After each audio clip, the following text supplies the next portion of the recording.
I'm here to talk about Howard Gardner.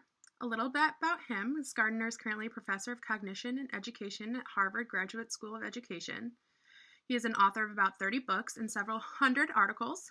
However, he's most known for his revolutionary theory of multiple intelligences and the impact this had on education. His theory of multiple intelligences was developed in 1983. The American Institute for Learning and Human Development described his theory as, quote, "It suggests that the traditional notion of intelligence, based on IQ and testing, is far too limited. Instead, Dr. Gardner proposes 8 different intelligences to account for a broader range of human potential in children and adults." End quote. This revolutionized education because it gave students the opportunity to gain and express their knowledge in other forms rather than just lectures and testing. Gardner said he wanted to produce a more pluralistic view of the mind by, quote, "recognizing many different and discrete facets of cognition, acknowledging that people have different cognitive strengths and contrasting cognitive styles," end quote. Gardner broke down 8 different forms of intelligences. The first category was linguistic intelligence. These are individuals who are able to understand and communicate knowledge via language. This can take on the form in the classroom of incorporating oral presentations, editing papers, and writing directions, and maybe accompanying directions with a map. The second form of intelligence is logical mathematical. This is described as being able to analyze problems, detecting patterns, and performing mathematical calculations, as well as being able to understand a relationship between cause and effect. This can be incorporated in the classroom by performing mathematical calculations, maybe on the board, analyzing how something works, and predicting cause and effect in maybe an action or a story. The third form of intelligence is spatial visual. These individuals are able to understand the relationship between images and meaning. This can be found in the classroom instruction as creating an image to represent and summarize a key part in a reading assignment, utilizing graphic organizer to help communicate a complicated topic, or using pictures along with instruction to aid in making a connection. The fourth form of intelligence is bodily kinesthetic. Through body movement, these individuals, through body movement and being hands-on, they are able to make a better connection and gain more understanding.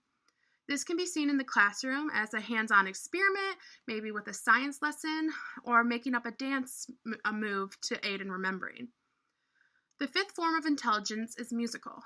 These individuals are able to recognize tones, rhythmic patterns, and this can be seen in the classroom by utilizing a song to aid in remembering a list or an idea, playing music while children work independently, or maybe making rhymes to aid in understanding and comprehension.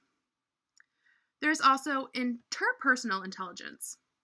This is one's ability to relate to others, and this can be seen in the classroom by incorporating plays, books, or movies with relatable main characters to show how actions affect others.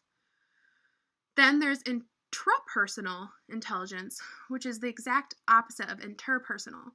This is when an individual is gifted with being able to understand one's own needs or a reaction to change.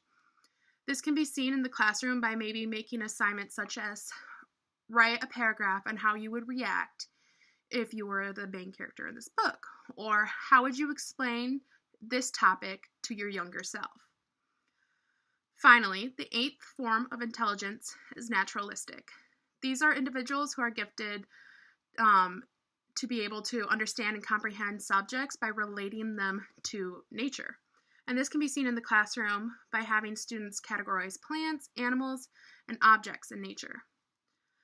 Gardner said that schools focus too much of their attention on linguistic and logical intelligences.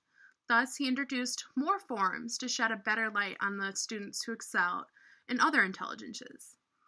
This theory can be seen in practice by educators when they spend an extended period of time on a topic such as the life cycle of a plant. The educator might first start off with giving a lecture of the life cycle of a plant, which engages their linguistically inclined students.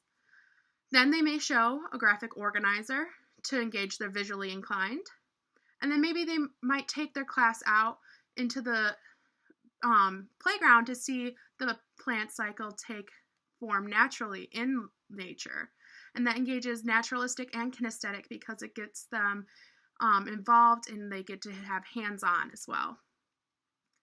This gives the students numerous different opportunities to relate and understand a topic.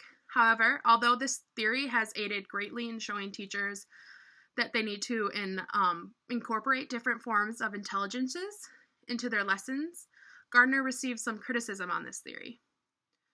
Perry D. Klin highlights his main concerns with the theory in his article, Multiplying the Problems of Intelligences by 8, a theory critique of Gardner's theory. This article, Perry highlights, Gardner's theory was not supported enough with evidence to be valid. Therefore, he also states that having 8 intelligences is too broad and is hard to incorporate into a curriculum. I see where Perry's coming from. However, I believe without Gardner's theory, educators would still be stuck on focusing on linguistic and logically inclined students. This theory kind of gave a wake-up call to education that it needed. However, I do have a critique, and my critique is almost the opposite of Perry's. I would say that Gardner's theory is almost dated and needs to be updated. Our world is obsessed with progress and moving forward. Thus, I would be inclined to include at least one more form of intelligence, and that would be technological. And that would be people who are inclined and gifted with understanding and developing technology. Technology has really advanced since Gardner proposed the theory, and this new generation is growing up completely submerged in it. But other than that, Gardner's theory has made a huge and beneficial impact on education.